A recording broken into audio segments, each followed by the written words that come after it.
I'm going to call him a cool cat. Sure. Vivi K. Vivi K.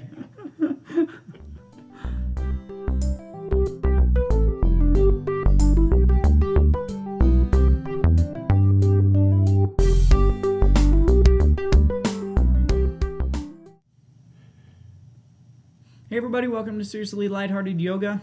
Today we're going to be talking about sort of a bit of yoga history. We're going to be speaking specifically about a pretty cool cat, pretty cool dude. His name is Vivi K.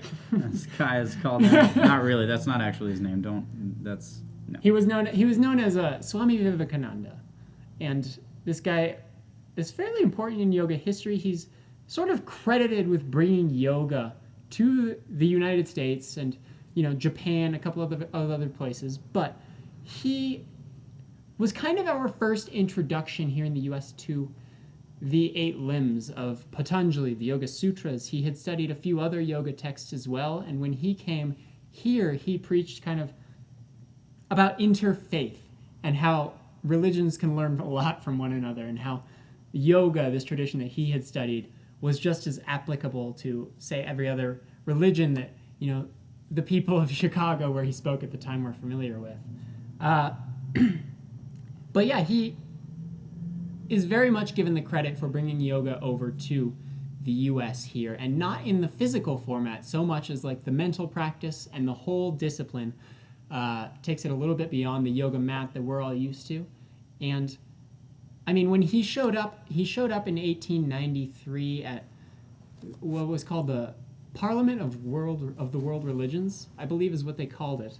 And it was in Chicago, and he was asked to give a short little talk on yoga, and he talked to about 7,000 people is what I hear. And when he started off with the quote saying, "Sisters and brothers of America," and all 7,000 people stood up and gave him a standing ovation for like 2 minutes, and then they sat down and he started talking about yoga.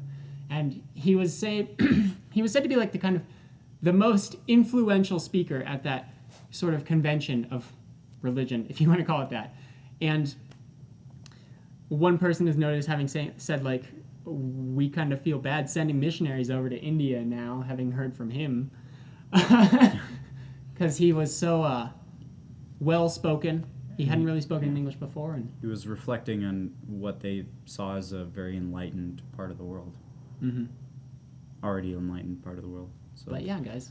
That says a lot. That really does. This country's first contact. Yeah, absolutely. And that's huge. He wasn't just instrumental to yoga practice here in the U.S. or as an introduction to yoga in general here in the U.S. As Kai said, Japan, out, all over the world. He was kind of the liaison and the ambassador for yoga as the world began to modernize. So yeah, it's pretty fascinating character. It's pretty cool. So definitely worth some reading. Look into him. There's a lot of cool stories. Swami Vivekananda. Yeah, a lot of Vivi T. Vivi K. My bad. Letters. Vivi K, yeah, TRX.